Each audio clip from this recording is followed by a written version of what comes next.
Χαίρετε. Σήμερα θα μιλήσουμε για το αγαπημένο μου εργαλείο, το Ball Gouge. Πάμε. Στις περισσότερες των περιπτώσεων θα χρειαστείτε ένα Ball Gouge που θα έχει αυτήν εδώ την κόψη. Που έχει δηλαδή δύο πτέρυγες, μία από εδώ και μία από εδώ. Όμως όταν θα το αγοράσετε συνήθως δεν θα είναι έτσι. Γι' αυτό πριν το ακονίσουμε θα πάμε να δούμε πώς θα το κάνουμε φτερωτό. Συνήθως το αγοράζουμε και έχει αυτήν εδώ την κόψη, η οποία και αυτή δουλεύει, αλλά είναι λίγο επικίνδυνη. Και επίσης σε πολλές περιπτώσεις μας βολεύει το άλλο. Έχω φτιάξει λοιπόν αυτό εδώ το ξύλινο δείγμα για να μην χαλάσω τα εργαλεία μου και να φτιάξουμε σε αυτό την κόψη. Η λογική είναι η ίδια ακριβώς. Πρώτα θα σημαδέψω γύρω στο 1 εκατοστό και κάτι ψηλά από την κόψη του. Αν το πάτε πάρα πολύ πίσω, οι πτέρυγες θα γίνουν πολύ μακριές, αλλά θα γίνει λίγο μυτερό και για αρχή δεν θα το συστήνω αυτό. Υπάρχει όμως και αυτή η λογική, εμείς όμως θα κάνουμε ένα γενικής χρήσης αυτή τη στιγμή. Λοιπόν, γύρω στο 1 εκατοστό θα σημαδέψουμε. Όπως βλέπετε και εδώ γύρω στο 1 εκατοστό είναι περίπου η πτέρυγα. Επειδή το δείγμα είναι ξύλινο, θα το κάνω στο λιαντήρα, αλλά η ίδια λογική δουλεύει και με τον τροχό.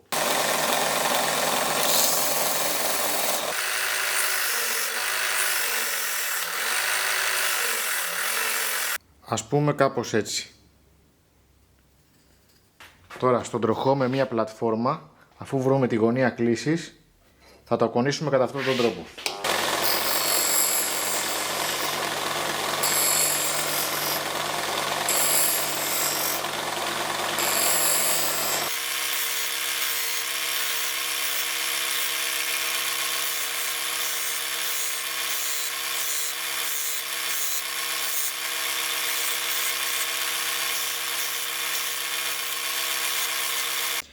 Και έχουμε κάτι τέτοιο.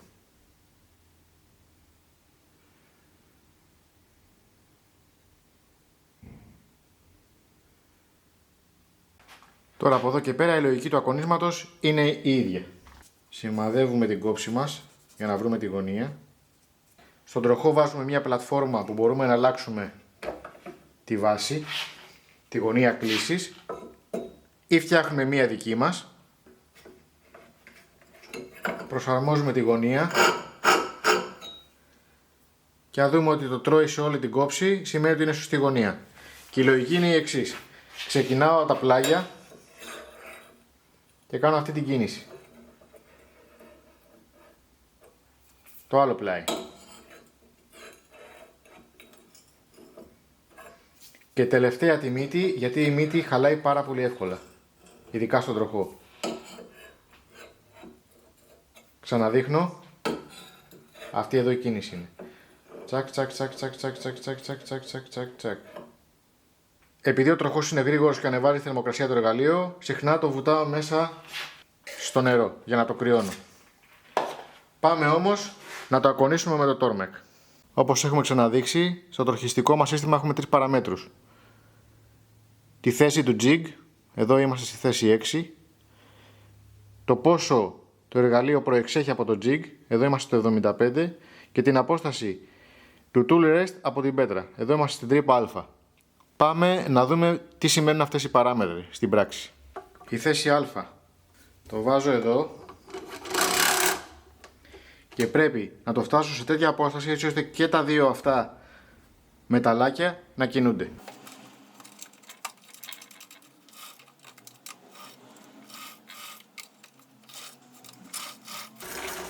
Εδώ είμαστε καλά. Θα χρειαστώ αυτό το jig που θα το βάλω στη θέση 6.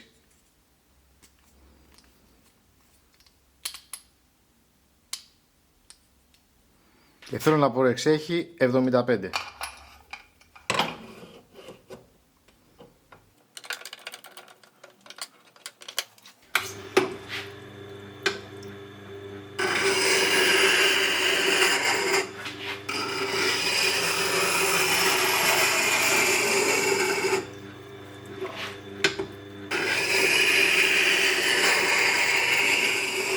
Και τώρα γυάλισμα στο δέρμα και αφαίρεση του εθέρα.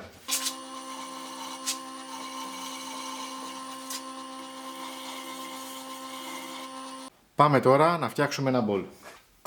Το μπολ θα το ξεχονδρίσουμε με το ball gouge. Γιατί άμα το ξεχονδρίσουμε με το roughing gouge θα είμαστε εντάξει όταν έχουμε side grain, δηλαδή νερά παράλληλα με τον κορμό. Όταν φτάσουμε όμως στα σόκορα, δηλαδή στην τομή του κορμού, θα αρχίσουν να έχω σπασίματα.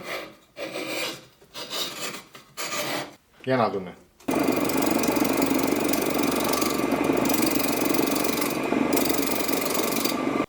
Βλέπετε, δεν έχω καθαρό κόψιμο στα σόκορα. Εδώ, τα ίδια. Το ball gouge όμως, επειδή κόβει κατά αυτόν τον τρόπο και όχι έτσι, θα μας κάνει πολύ καθαρότερο κόψιμο. Λοιπόν, το χρησιμοποιούμε επάνω στο σώμα μας, όπως όλα τα εργαλεία.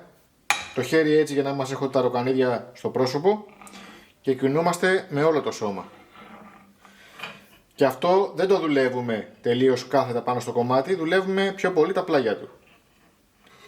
Δεν θέλουμε, είπαμε, όταν κόβουμε έτσι, όπως και στο spindle gouge, να μας βρει πάνω από τη μέση, γιατί αλλιώς θα έχουμε πιάσιμο. Αν και στο ball gouge είναι λίγο δύσκολο να μας κάνει πιάσιμο. Το spindle είναι πιο επικίνδυνο εργαλείο. Πάμε.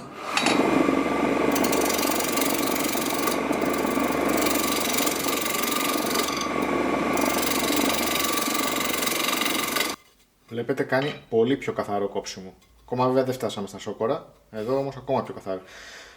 Η λογική, όπως όλα τα εργαλεία, είναι ότι καβαλάμε την κόψη. Δηλαδή, το στρίβουμε το εργαλείο μέχρι να καβαλήσει την κόψη. Τότε κόβει.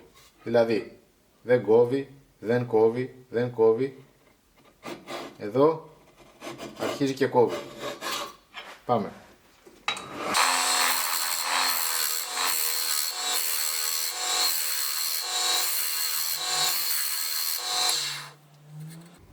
Βλέπετε, έχει καθαρό κόψιμο, αν και εδώ επειδή το πήγα πολύ άγρια, ακόμα είναι σκληρό. Πάμε να το κάνουμε ένα μαλακό πάσο.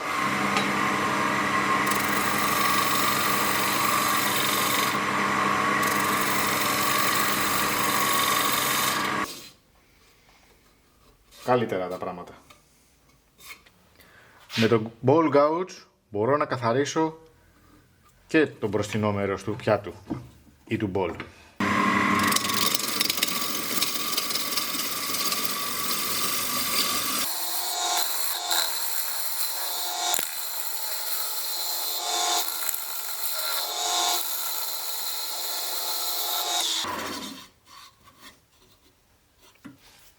Χαρά.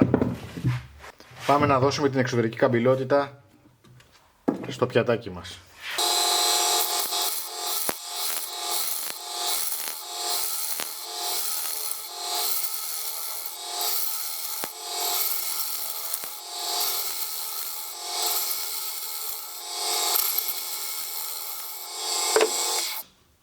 Ωραία. Τώρα πάμε να το πιάσουμε στο σοκ και να το αδειάσουμε από μέσα.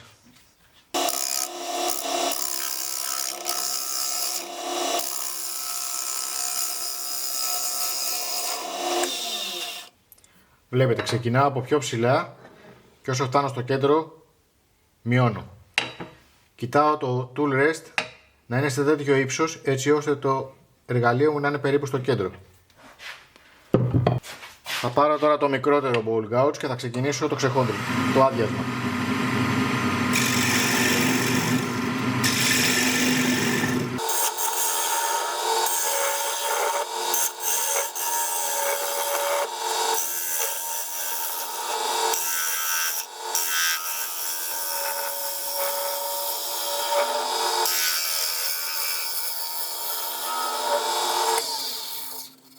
Θα κάνουμε και κάνα πιο κοντινό.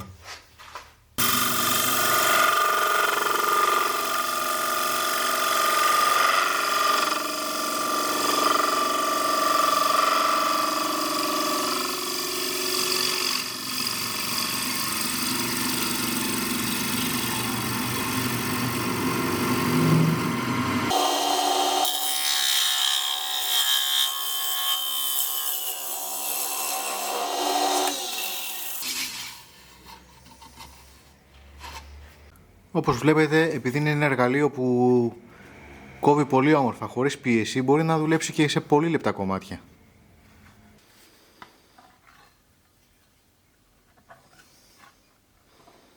Με το εργαλείο σχεδόν κάθετα στο κομμάτι, μπορείτε να κάνετε και scraping.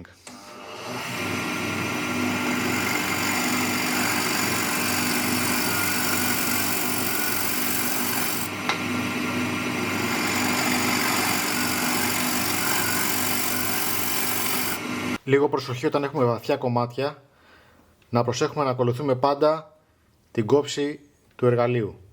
Εδώ θα πάμε έτσι και θα κατέβουμε. Πάμε να δούμε. Ξεκινάμε από ψηλά.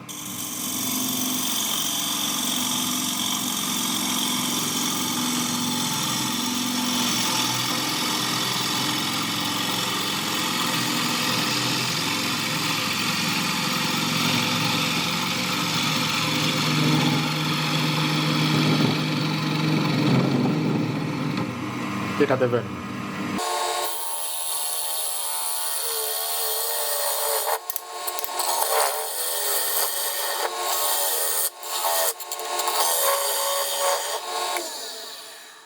Γι' αυτό βολεύει αυτός ο τύπος κόψης, γιατί μπορούμε να κάνουμε όλο αυτό το πράγμα με ένα εργαλείο. Το spindle gouge με το bowl gouge μοιάζουν πάρα πολύ και πολλές φορές κάνουν και την ίδια δουλειά. Η διαφορά είναι ότι το spindle gouge συνήθως έχει πολύ πιο οξύ αγωνία, ενώ εδώ είναι πολύ πιο κάθετη. Γιατί αυτό πώς θα φτάσει στον πάτο του bowl, ενώ αυτό μπορεί να φτάσει. Τα πλάγια όμως του bowl μπορεί να τα πάρει και αυτό. Τώρα, η άλλη διαφορά είναι ότι το bowl gouge έχει πολύ πιο βαθύ αυλάκι, αυλό δηλαδή, ενώ αυτό είναι πιο ρηχό.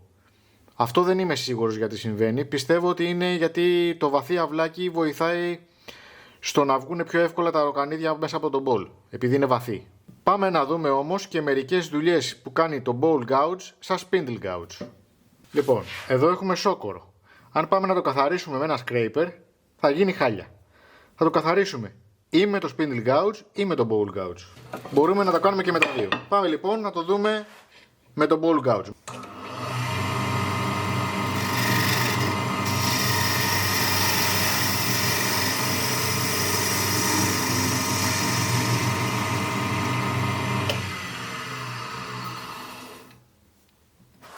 Έτσι, τζάμι.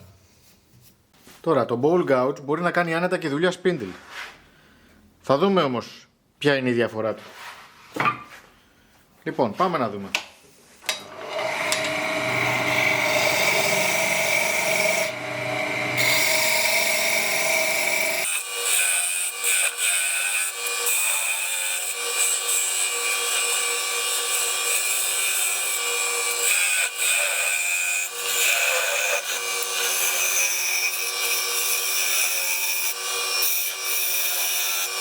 Η διαφορά είναι ότι το spindle, επειδή έχει πολύ πιο οξύ αγωνία, μπορεί να χωθεί σε περισσότερα σημεία. Δηλαδή,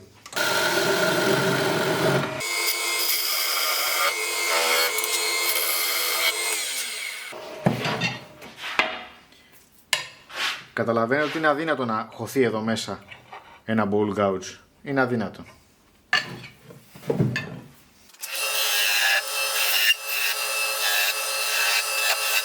Δηλαδή τώρα τέτοια πραγματάκια πώς θα τα κάνεις με το bowl gouge. Αυτά παιδιά για το bowl gouge. Νομίζω σας είπα ό,τι ήξερα με βάση την εμπειρία μου. Αν ξέχασα κάτι, αν παρέλειψα κάτι ή έκανα κάτι λάθος, αφήστε και κάνα comment κάτω από το βίντεο. Μέχρι το επόμενο βίντεο, να είστε καλά.